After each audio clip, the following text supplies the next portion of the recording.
All right, so we're live. All right, guys. Welcome to another episode interview with Urbanish Digital. We hope you guys are staying COVID safe. My spill I always good. Hope you're wearing your mask. If you don't have soap and water around you, make sure that you have hand sanitizers.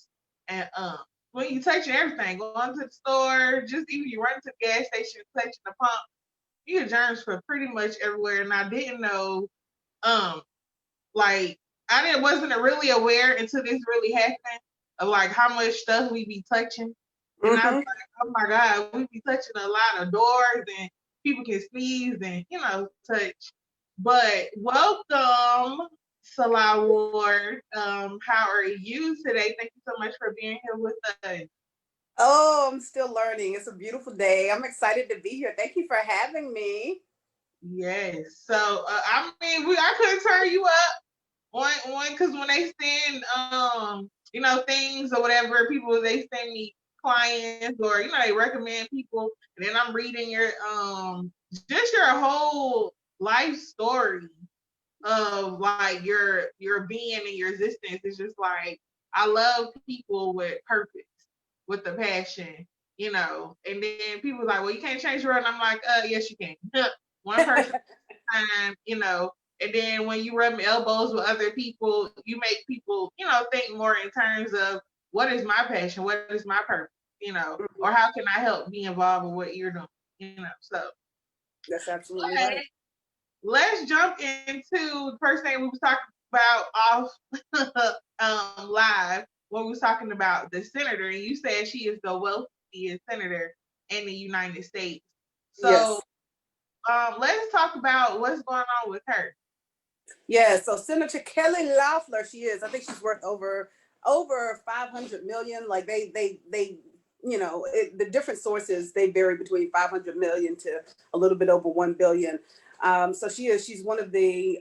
She's the richest senator in the United States. Her husband is also one of the E-suite executives at the New York Stock Exchange. She was also the senator that recently, was really, bombarded because she profited off of the coronavirus. So she went to a government meeting where, they told her before they told all the rest of us that the coronavirus was coming. And then she went and made a whole lot of trades with her stocks, keeping in mind that her husband is, one of the officials at the New York Stock Exchange. She made a whole bunch of trades and profited millions, on the coronavirus, while all of her constituents were getting sick, losing their jobs, and were suffering, during the time that she knew the coronavirus was coming.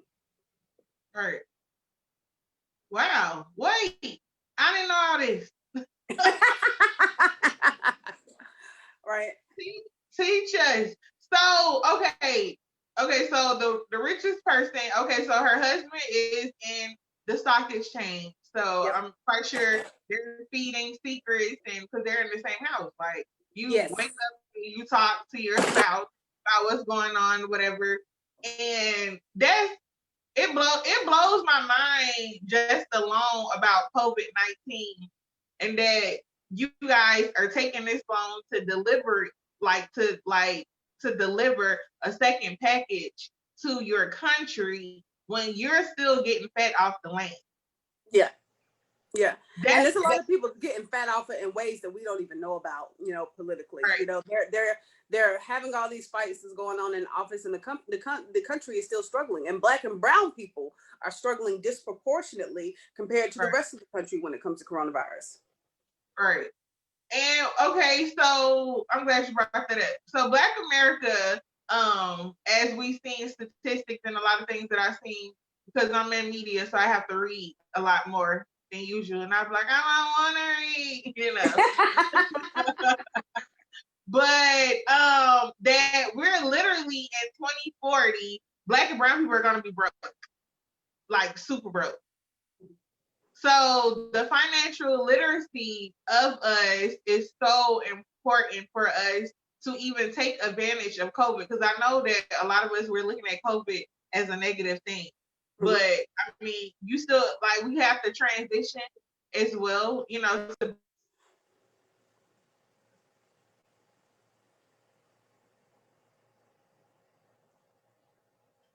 I lost your sound.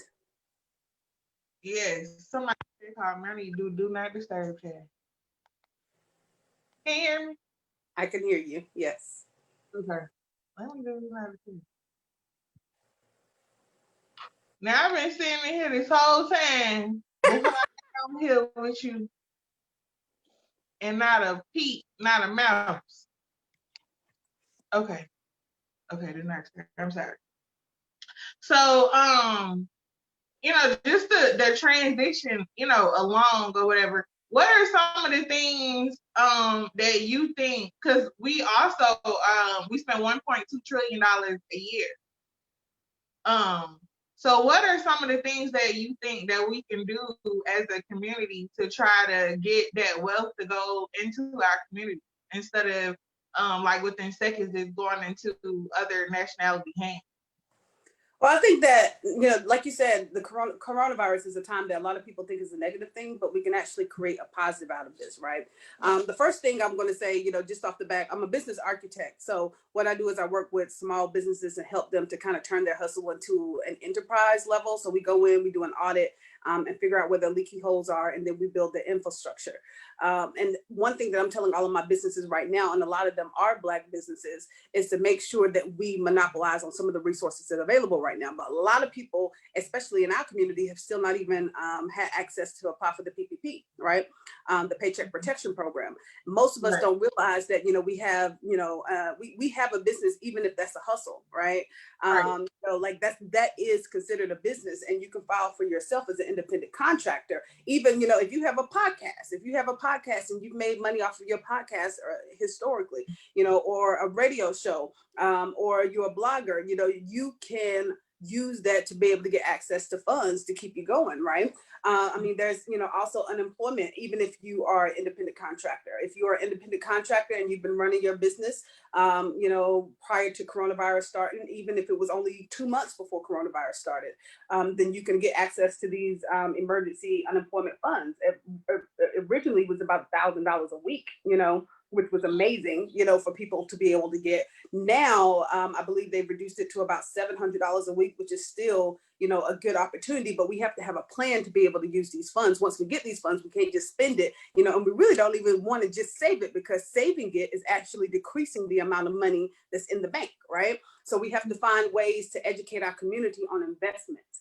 The first thing, you know, there's really 3 major ways that you can, you know, invest your money. You know, there's the stocks, bonds, things of that sort. There's real estate, and then investing it in a business. So if you weren't one of those people that had a hustle or a side business, or you were an independent contractor before, then this is definitely the time to start figuring out how to get your own business, and then making sure that it has a digital stream that's added to it, right? Because as we see right now, we can't meet in person anymore, right? In most cases, you know, we have to have this social distancing going on. So right now, I have to overemphasize the importance to all of my clients to make sure that not just that you have a business, but that you have a digital stream that is applied to your business so that you can make money even if you can't service people in person, right? Even if you have a brick and mortar business, there has to be a digital aspect to it.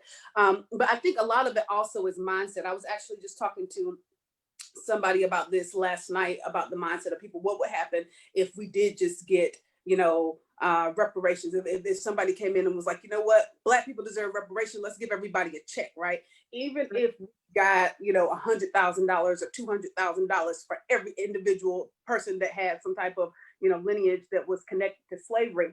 The unfortunate truth behind it is that if we gave everybody $100,000 check, most of those people, 90% of those people are going to be broke within the next 24 months, right? They're not even going to have that money anymore.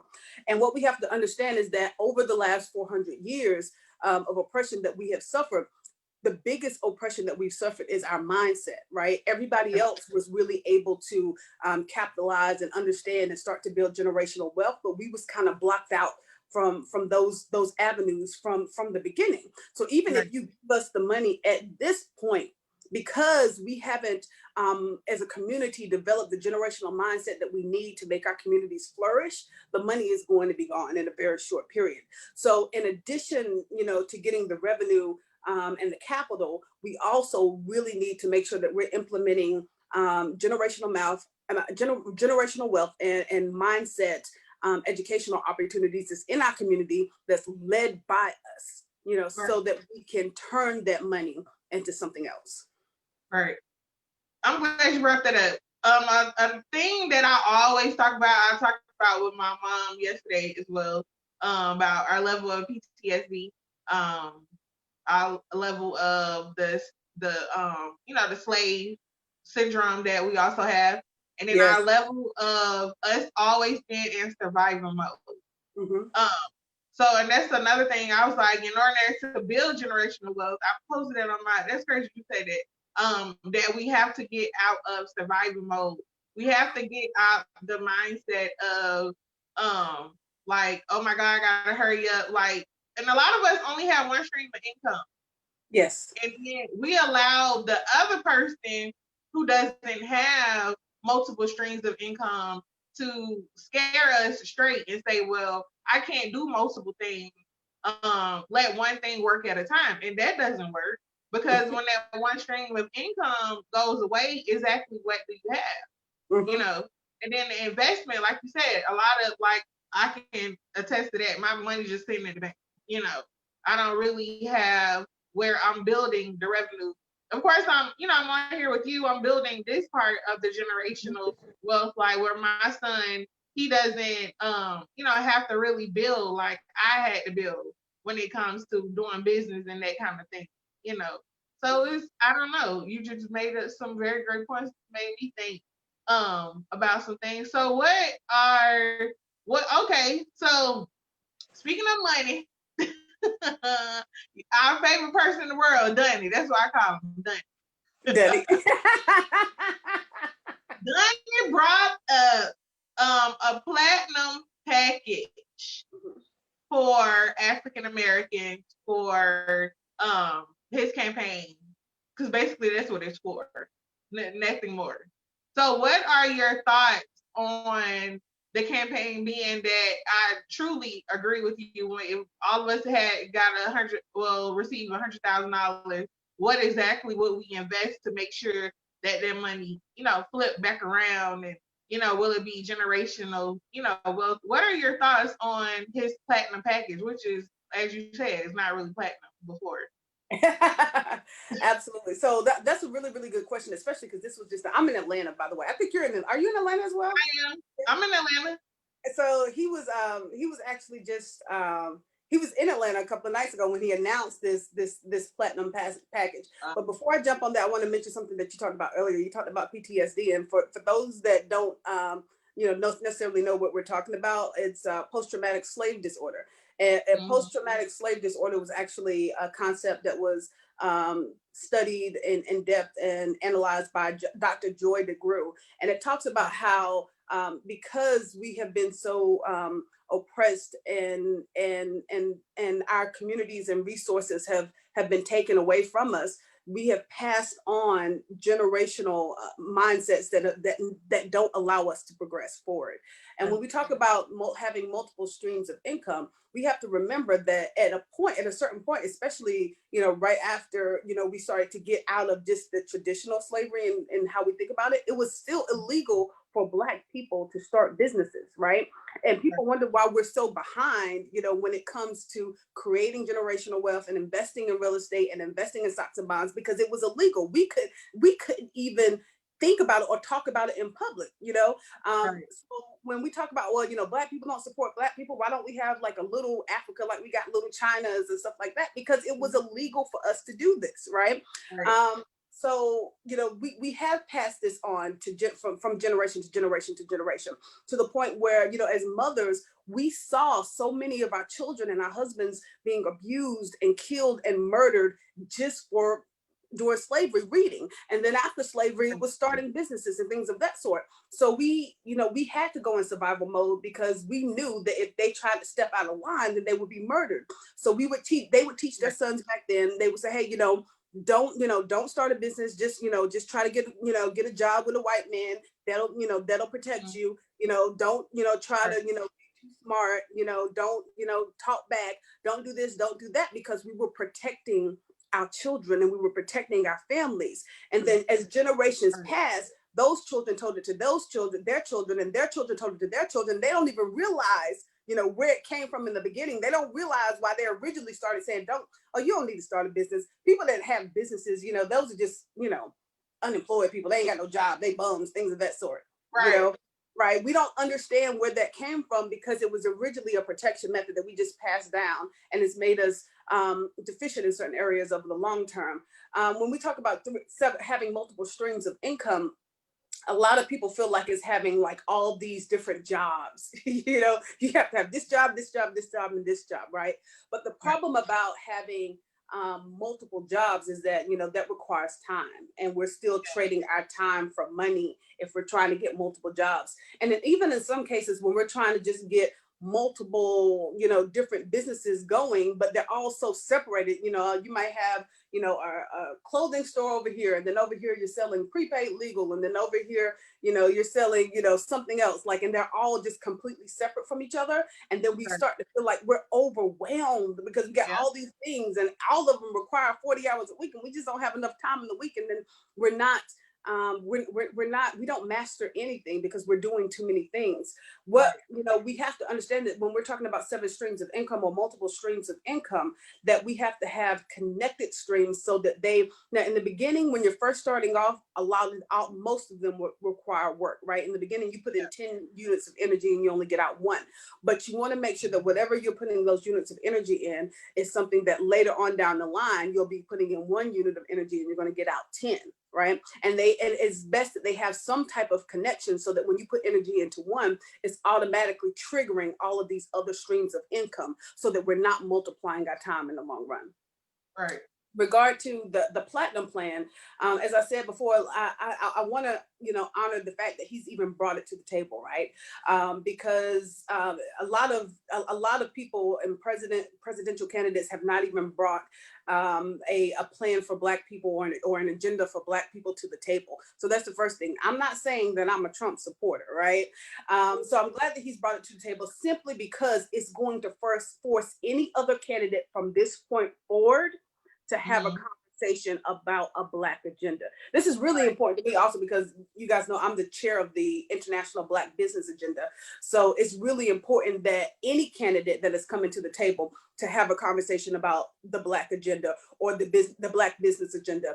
And what has happened in the past is that, a lot of times our issues as Black people has gotten drowned in the community of color conversation or the minority conversation. So when they're talking about, minorities or communities of colors, they lump us in with all of these other oppressed communities, and then our issues never get addressed at all, right?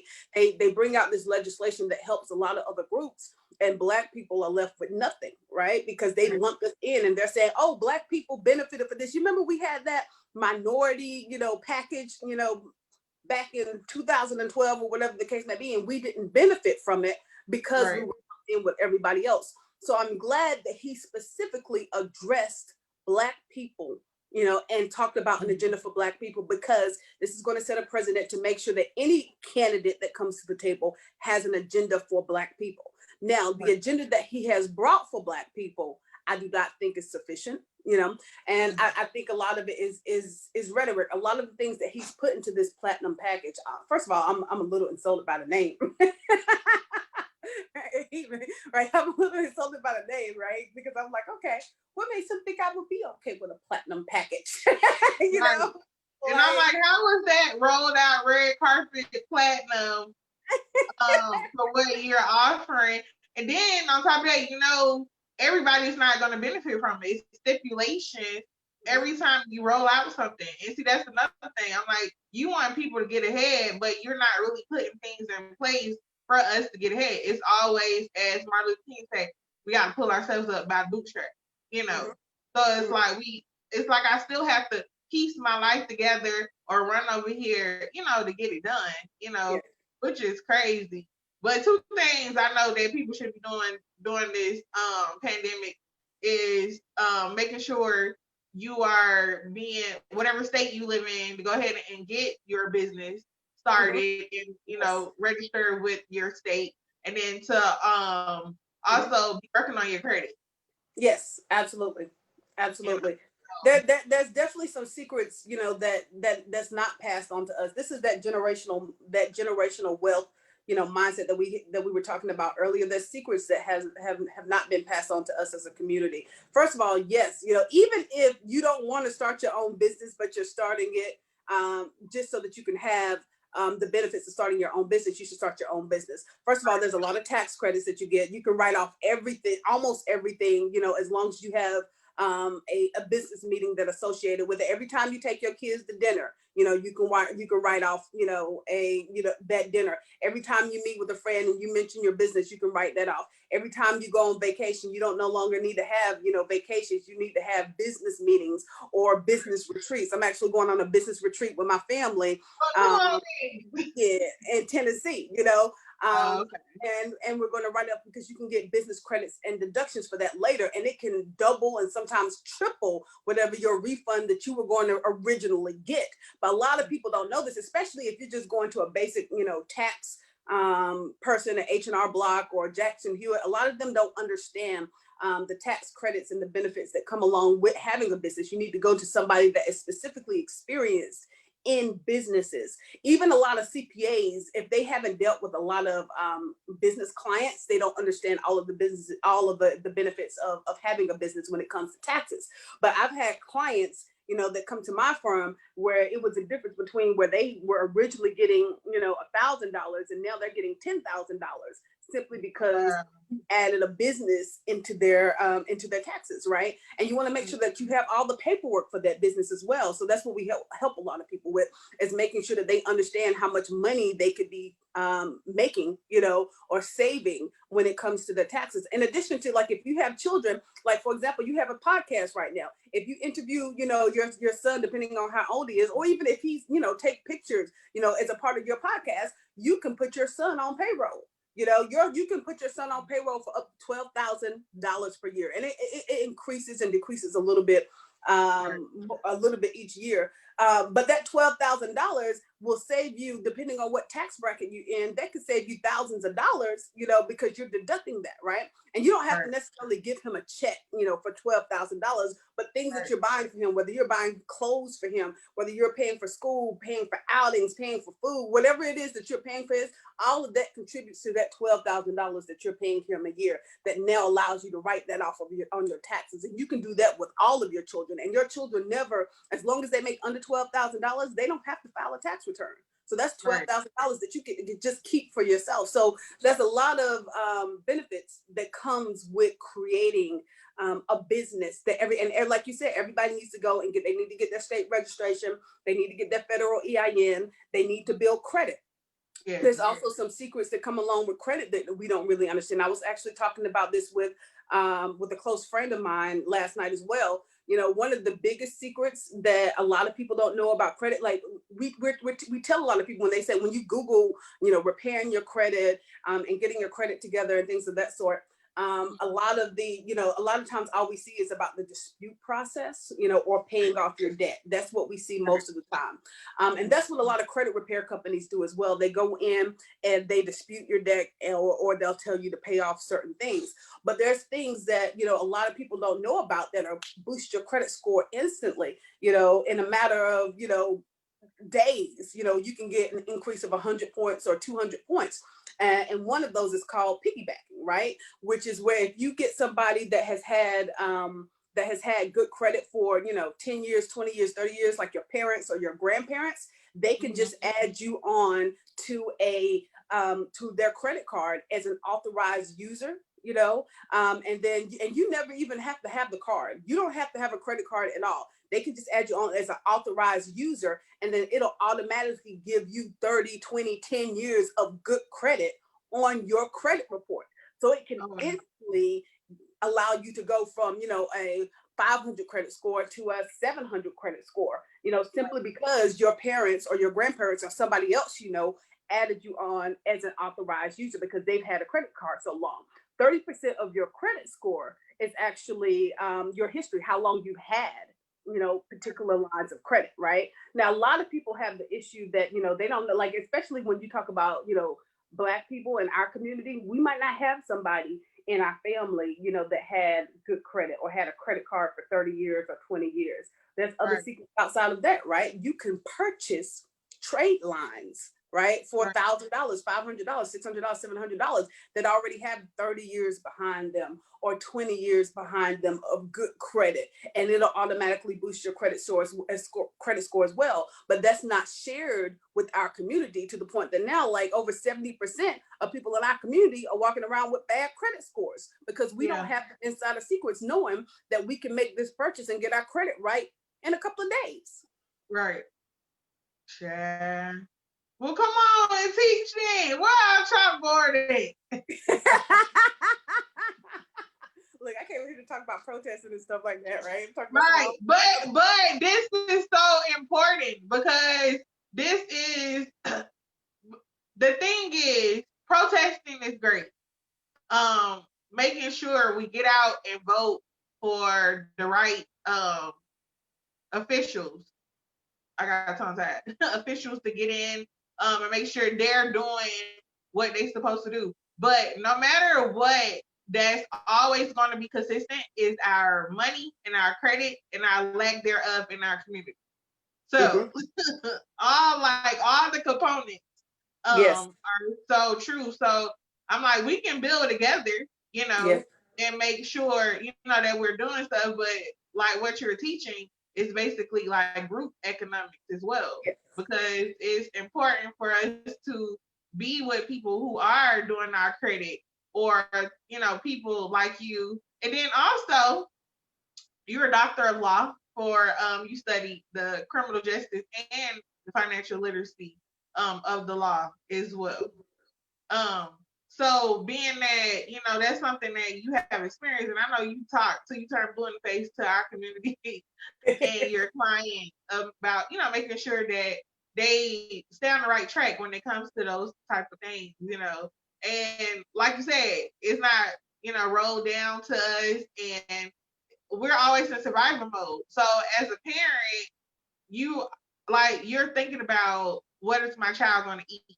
You know, um, this boss don't like me. The boss may be racist. You know, am I going to hold on to my job? You know, so those are the type of things that we're faced with Black America, or being the only Black female at the whole office, and they constantly nitpick with you about your hair, about everything, because they really don't want you there. So, or as a Black man, you know, I know we always talk who got it worse. You know, I was like, Black females, we kind of slide in, you know, different place, but he is always hawked and looked at, you know. So these are important conversations, you know, that we have to have, because too, if your credit is looking the way it's supposed to, and you do get fired, and that extra income, you know, that we talked about, your 7 strings of that may be tied to something, you know, that you did, you can go and get a business loan, you know, and start, you know, your own thing and have your business plans and all that kind of stuff. So this is imperative just as well as, you know, the protest. So, okay, speaking of protests, are you tired of seeing those march? Because I'm tired of looking at that TV. I mean, I know, I know that it's been years, you know. And then the crazy part about what I think about is we're in 2020, and we was doing the same thing in the 1960s. The only thing to me that's different is the level of social media that we have, the level of Black people that are more educated, not more educated, but have more degrees, you know, because education to me is always a piece of paper. No offense to no one who went in, because I know y'all bust y'all butt, and I got student debt, so I wish somebody would say me, you know, that ain't important, but you know, education also comes from what we do outside of the classroom. Yes. You know, the things that we learn, our everyday livelihood. So we know a little bit more. Like you can act like you, and then we got this. Like you're actually on here talking to people, and you know, telling them what they need to do, and we're able to interview and really get our message out. So we have so much more that they didn't have in the 60s. But I don't think we utilize it enough. And we still spend $1.2 trillion because to me, until we stop really pumping this economic, up, I'm like, Black people only represent 43 million, and we spend like the most. Well, not necessarily most, but we spend a lot of money on things that is not really needed. Like I didn't know alcohol was number one on the list. I was like, let me go get me some wine or some liquor and start a company with some. Y'all want to go get toasted. Y'all gonna go get toasted. Yeah, but how do you feel about the protesting being that you have your own thing that you do? Because you say you're part of the international for Yep. The International Black Business Agenda. Mm-hmm. Okay, and I'm also involved with the National Organization for Women. The National Organization for Women is the largest women's organization in the world. So yes, so I'm really glad that you asked that question, because that's exactly why what happened after the scenario that happened with Senator Kelly Loeffler. So just to give you a little bit, to back up a little bit. So this month in September, early September, myself and my sister in the movement, Miss Triana Arnold James, we went to a campaign rally for Senator Ken. You know Triana? Uh-huh. Yes. Yeah, I was like, I need to interview you. You over there blowing up. Somebody, you better get with it, sis. I be busy. Yeah. Yes. Triana has me running, man. It's Triana she be on the move. She ran for Lieutenant Governor of Georgia, and she also ran for the state Senate for Georgia as well. But she be having me moving, because when you say, are you tired of seeing people protest? I will say this, like running with Triana, like I get so exhausted from protesting. I get like we be on the road for like days at a time, no sleep, driving, going from city to city to city, trying to stand up for, people, different, communities that are suffering from injustices. And I'd be like, Triana, we done been driving for 32 hours. We can't drive no. We gotta stop. We gotta pause. She's like, no, we gotta go. She's like, we gotta go. We gotta get there. Triana, she has a lot of energy, and I'd be like, man, where does she get this energy from? Oh my God! But we be rolling. We be rolling. We be going everywhere. So I do physically get exhausted. Sometimes I be rolling at protests. Half sleep. Sometimes my hair messed up, my makeup messed up. Sometimes I might have the same clothes on from yesterday because we've been on the road for 24 hours, but, I do think that there is a point behind it. So when we went to Senator Kelly Loeffler's campaign rally, so she is our senatorial representative. So we went there really to ask her basically what her stance was on the Black people that were being murdered by the masses at police brutality. And when we got there, the whole room just was, all of a sudden, like it was first of all white people there, all older white people at that. We were the only Black people in the room, and all of a sudden, like the whole room just turned on us, right?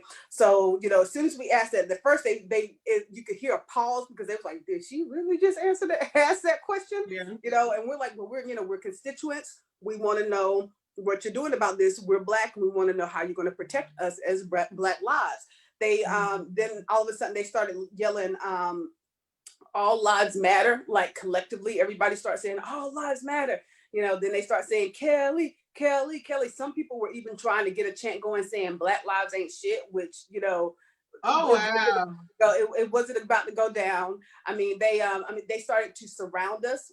They were trying to lock arms with each other so that they could surround us and lock us, in the room. And the first thing that came in my head, I was like, oh my God, there are some people that are really out here, like seriously angry and mad and want to do harm to people, that care about Black lives. Because sometimes when we're, on social media, we're in this echo chamber of people that echo our same, dissents, that feel the same way that we do. So it's hard when we step outside of our echo chamber to believe that people are like hardcore against what it is that we are trying to protect. And Kelly Loeffler, she started, at the time, instead of like trying to get her supporters, to calm down and not take it to that level, she, started calling us terrorists. She was calling us Marxists. Wow. She was calling us communists. She was saying that, as Black people, the Black Lives Matter didn't believe in nuclear families, which was really offensive to me, especially because the history of white people in America have torn down and destroyed our nuclear families. So for you to say that we don't believe in nuclear families after that was definitely very insulting. They Right. started spitting at us. I mean, it got really, really hectic in there just for asking her a question, right? And then after that, she went on this media campaign. Keep in mind, there was two of us there, myself and Triana, that was asking her questions, right? So she went on this media campaign afterwards, telling basically the world that we were a mob. There was two of us asking questions. She called us a mob. I thought that was funny. She said that we was a mob. And she said that we were rioters, that we came and attacked her, and that we were rioters, right? And she just put this out to like hundreds of media outlets around the country. You guys can check it out in the Washington Post, and if I can, I'll try to put a link to it in the comments, after this is over. But she put it out to hundreds of media outlets that we were rioters, we came to attack her, and that we were a mob. The problem with this is that this is setting up a precedent. She recently had, she proposed a bill that was called the Holding Rioters Accountable Act. And what it does is that it forces anybody that is suspected of being a rioter to be prosecuted without the discretion of the district attorney, right? So basically, people that are not attorneys are stepping in and basically saying that, if we tell you that this person is a rioter, then you have to prosecute them. Even though the district attorney is the only person that really knows the details of the case, it's forcing them to have to prosecute people that are considered rioters. I want to really differentiate, for everybody. There's a difference between being a rioter and being a protester, right? Protesting is a constitutional right that is guaranteed under the First Amendment, under the freedom of speech, the freedom of press, and the freedom to assembly, right? So it's something that we have to protect when we protect our constitutional rights. Rioting, accusing somebody of rioting, is specifically a crime, right? So when you try to blend those two in, like Senator Loeffler did, and a lot of people around, a lot of senators, a lot of law officials are doing this around the country right now. They're trying to blend these two in. It allows them to prosecute and force them to go to jail for anybody that simply disagrees with them. Because that's essentially what Senator Loeffler was doing. She's like, you know what? I don't support Black Lives Matter. You guys do support Black Lives Matter. So I'm going to call you guys rioters because I disagree with you guys, right? And then under her law, since she called us a rioter, it would force her, it would force the district attorney to prosecute us without any discretion. He wouldn't have the ability to say, you know what? No, I don't want to, prosecute these people. They were just, all they did is ask you a question. He doesn't know. He no longer has that discretion under this particular bill that she tried to propose. So what it does is setting up a precedent so that people around the country cannot protest in general. It makes them afraid to protest. It makes them afraid to speak up. It makes them afraid to disagree with anybody that's a political official, which essentially takes away our freedom of speech, right? Because they're afraid that they're going to go to prison because they disagree. So this is affecting people across the country. A lot of people may say, okay, well, that's just one bill. Maybe that might pass, or that's just Georgia, or maybe that won't pass, but you have to realize that there are many, dozens and dozens and dozens of anti-protest bills and legislations that are popping up across the country ever since we had the George Floyd situation, and it's getting really, really bad.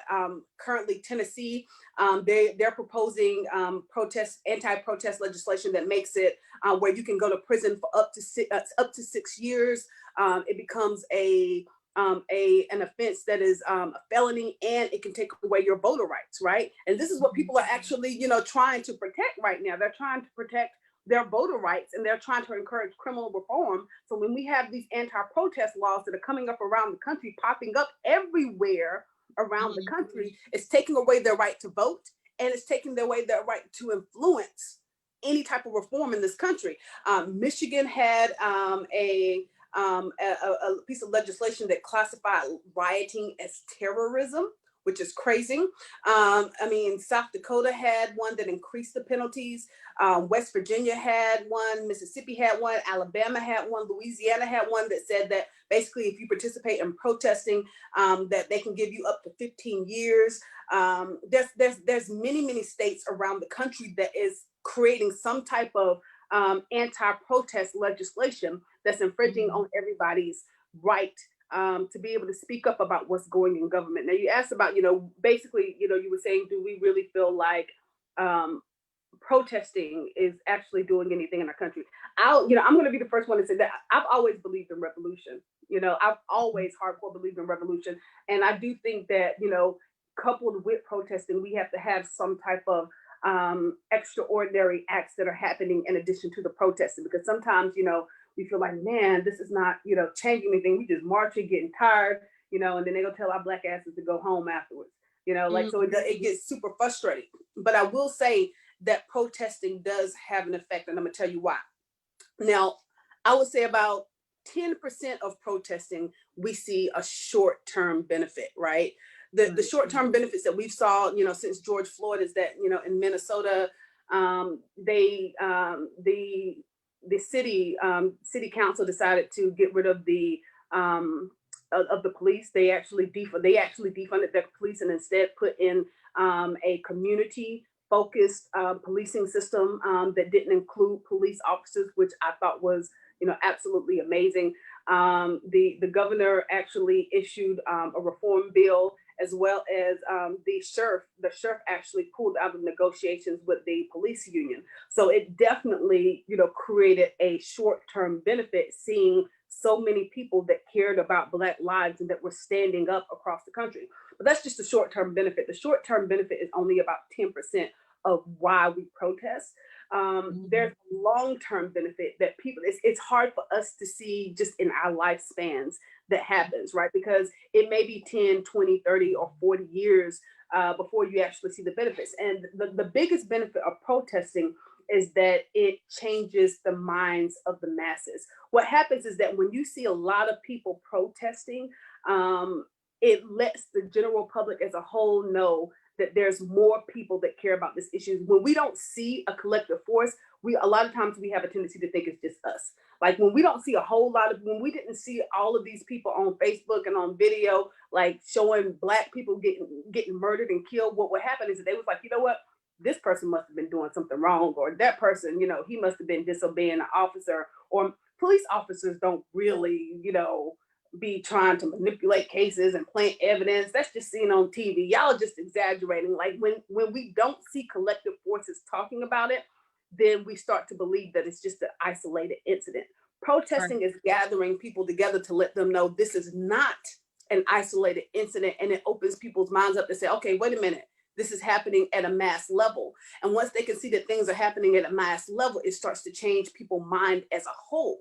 And once people start to change their mind, it challenges the one thing that keeps our government in place, and that is legitimacy. The only thing, the number one thing that gives our government power is that people feel like our government is legitimate. And it creates this legitimacy by doing what the collective forces believes is right. But as soon as people start seeing that, oh, wait a minute, maybe it's not legitimate. Maybe they are doing something wrong. Once they start questioning that legitimacy, then the corrupt forces of the government actually starts to fail, because people start questioning whether they should be actually supporting that type of government influence. So, like, for example, in 2016, I don't know if I said this earlier, but in 2016, there was only 40% of people that actually supported Black Lives Matter. Black Lives Matter started in 2012, right? In 2016, there was about 40% of people that supported Black Lives Matter. And, after the George Floyd case in 2020, right? Now there's 2/3 of people that actually support Black Lives Matter. The majority of people in this country, 66% of people in this country, actually support Black Lives Matter now, right? And that came from protesting, seeing that there was things that were not legitimate about how the police was interacting with Black people. Now, like I told you before, 76% of the country feels like there's a problem with racism. That was 50% 4 or 5 years ago, right? A lot of that comes from protesting, seeing that other people are raising concerns about what's happening, right? Right now, like, over 50% of the country are in agreement that we should take down some of these Confederate statues and these Confederate monuments, right? That used to piss people off. 5 years ago, people was like, hell no, like that's my history. I'm white, I support Confederate. They would get mad at that. But now over 50% of them feel like that Confederate statues got to go. And a lot of that is coming from seeing other people, seeing that this is not just an isolated emotion. This is not an isolated incident. When people are protesting and they're coming up together, they're saying, you know what? I want you to count me as somebody that does not agree with this, so that the masses can see this, so that we can do something about it collectively over time. But because that time might not be, in our generation or in our decade, we can get very frustrated. I know personally, I get frustrated going out there over and over again in the snow, in the heat, driving, no sleep, trying to protest. And it doesn't feel like things are changing. It doesn't feel like things are happening, but it is happening over the long term.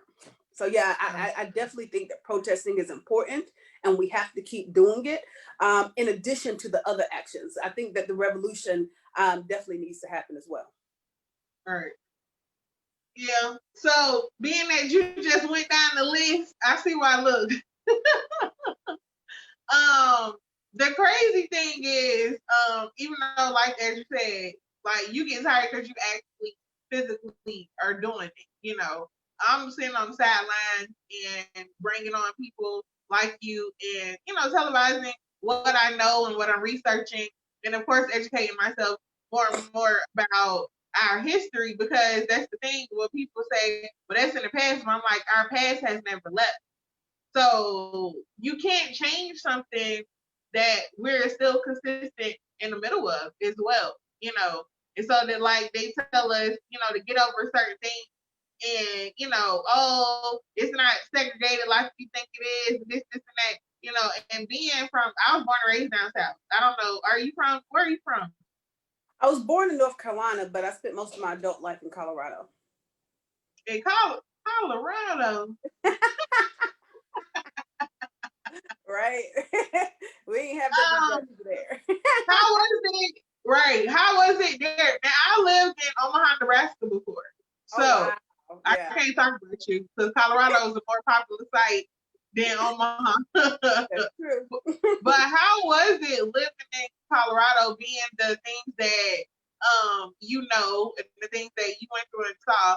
How was it? What's the like? Is it a bigger difference living in Colorado and being here in Atlanta? Definitely, there's a huge difference. I will say, so I spent my younger years in North Carolina. When I went to Colorado, I went to Colorado for law school. And just to be transparent, when I went, I everybody originally thought that I was this angry Black female, and I didn't understand why everybody acted like me in the South. Right. And in Colorado, there's a lot more white people than there's a lot more wealthy white people as well. And racism is a different type of racism. Like here, in the South, people will call you a nigga to your face. They would say, I am not about to work for no Black, woman, I don't feel comfortable with no nigga running my company. They'll tell you all types of racist things, plus we see people get abused, beat up, police officers, white people just in general, will they have no problem with being racist in the South because it's the status quo. When I went to Colorado, people were a little bit more overt about their racism. It wasn't so out open in the front. And when I went there, everybody was like, why are you so angry? Like, calm down. You're not no oppression anymore. You're not like, it was like, you don't have to do that. And then after being there, almost for a couple of decades, it was kind of like, I started to feel like, well, maybe I was overreacting. Was I overreacting? Like, was I, is racism not as bad as I thought it was before? Or, like maybe, my experience was shaded, right? But then when I moved back, so I live in Atlanta now, when I moved back to Atlanta and I started interacting with people in the South again, it was like a culture shock, right? Because I went back to like, all of a sudden, like people were still calling me niggas. People still had problems working for Black people. People still had problems working for women. Like I was like, they still do this? Like I was shocked when I moved back to Atlanta. And I realized that there is a whole different level. I used to think that, it was, I used to think that I was just isolated, but there's a whole different level of racism in the South. There's a whole different level. It's worse. Yes, it's worse. It's absolutely worse. And I started to realize why I was so upset, and indignant before I left, because I was experiencing and living it every day. So when I came back and I started living it again, I cried. Like I cried. I broke down crying like my first couple of weeks back in the South. I was like, oh my God, why did I come back here? I was so hurt, just because I was used to running. When I was in Colorado, I had my own law firm, like I had 25 employees, mixed everything, whatever the case may be. I came back to the South and people was like, no, I'm not gonna come work for you. Who are you? I'm not working for no nigga. I'm not working for no bitch. Like I had a lot of that. On top of that, at the time, my ex was, he had a general contracting firm as well. And when you get into construction, you deal with, all different types of people, including a whole lot of rednecks. And they had a hard, but my ex-husband, he didn't have the educational background that I had. So I was doing a lot more of the management of the general contracting firm than he did.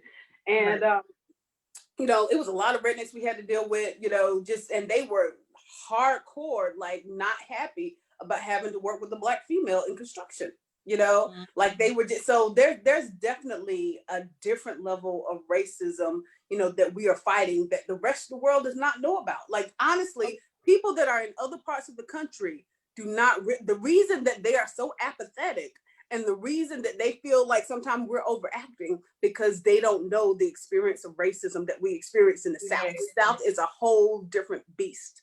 This is where, they wanted to keep slavery down here. This is where they was like, no, if you take our slaves, we gonna succeed from the country, So we can't forget that. On top of that, we're in the Bible Belt.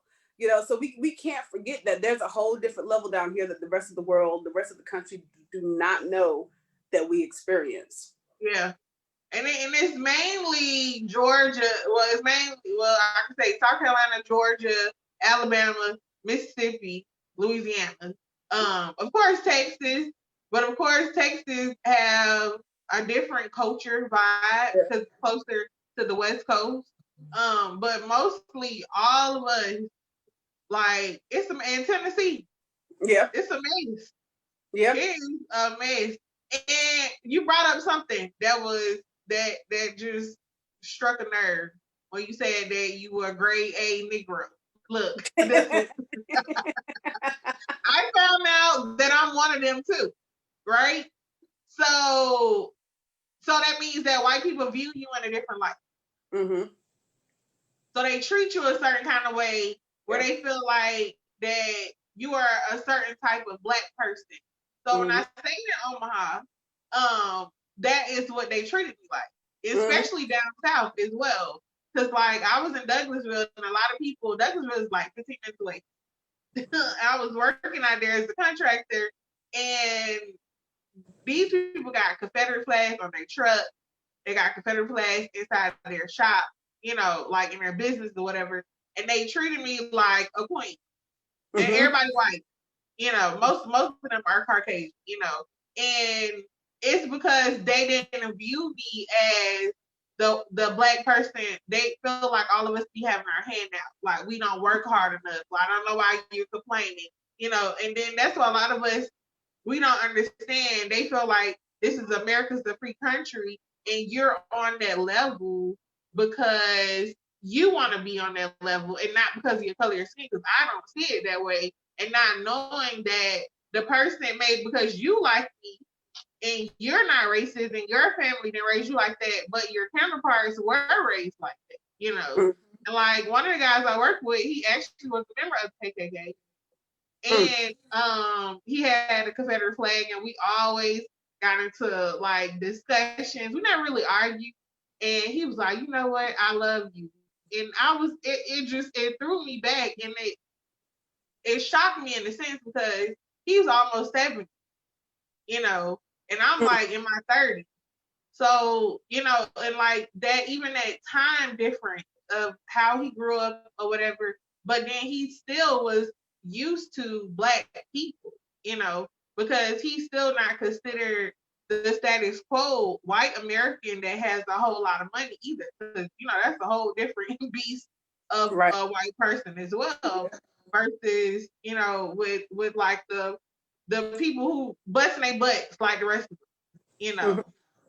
So when they was taking down the statues, like you said, like he had a fit. He said, "Were you out there taking down them statues with them?" I said, "What is you talking about? Why am I taking that?" But what I loved about our relationship was the fact that he did listen. Mm-hmm. He wanted to learn. He wanted to know my stance of why I feel the way I did about the Confederate flag. And I told him, I said, even if I was a white woman, technically the South lost, so take the damn flag down. He was like, "Oh, shut up."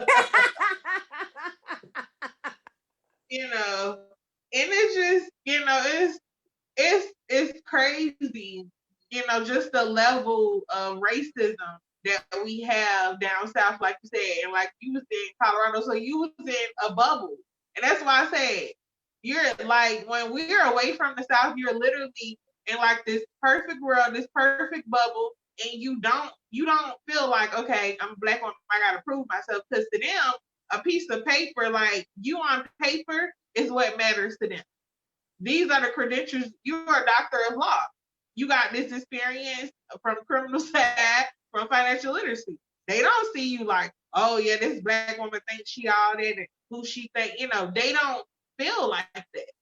You acclimate based off of your hard work and your sweat and your tears, how it should. Mm-hmm. So Yep. You're absolutely right. And I think when I think about Trump's platinum plan, that's what it reminds me of. It's a bribe. They're trying to coerce us to be like, let us treat you like the grade A Negroes. Don't you want to be one of the house niggas? Come on. Don't worry about all them field niggas over there. Come on over here and be one of these house niggas with us. That's what I feel like it's saying, and he's basically what a lot of people in white America or Trump's America, because I don't think all white people are like that. I think it's Trump's America.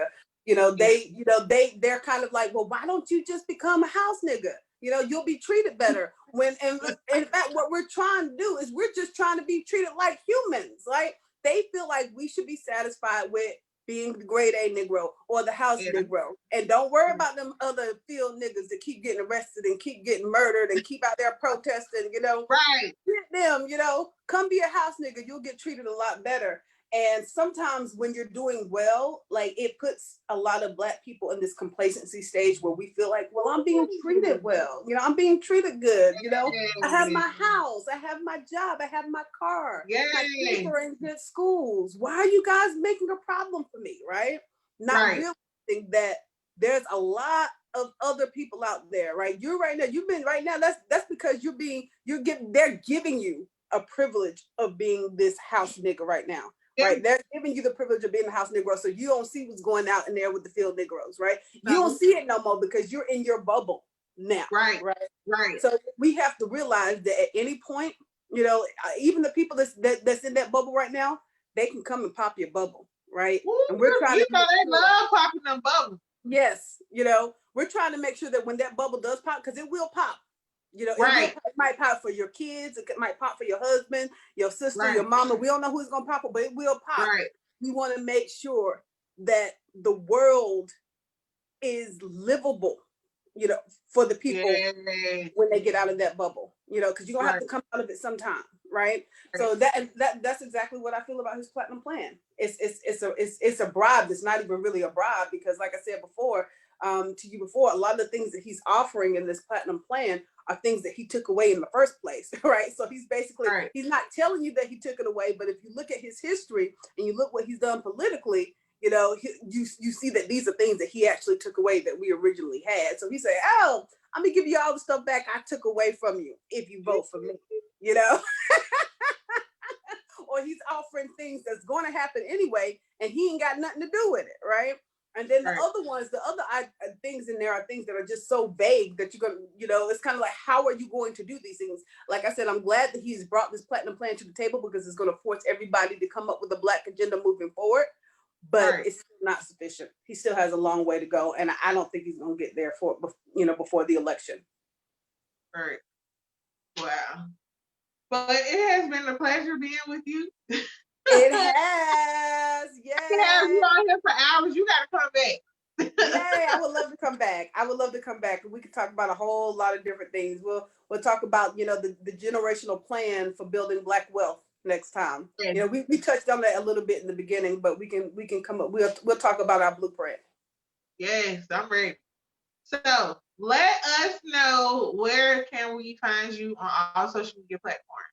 Absolutely. So check me out at on Instagram at Nsleaa Ward. My name is spelled a little differently, guys. My name is N like November, S like Sam, Leaaward.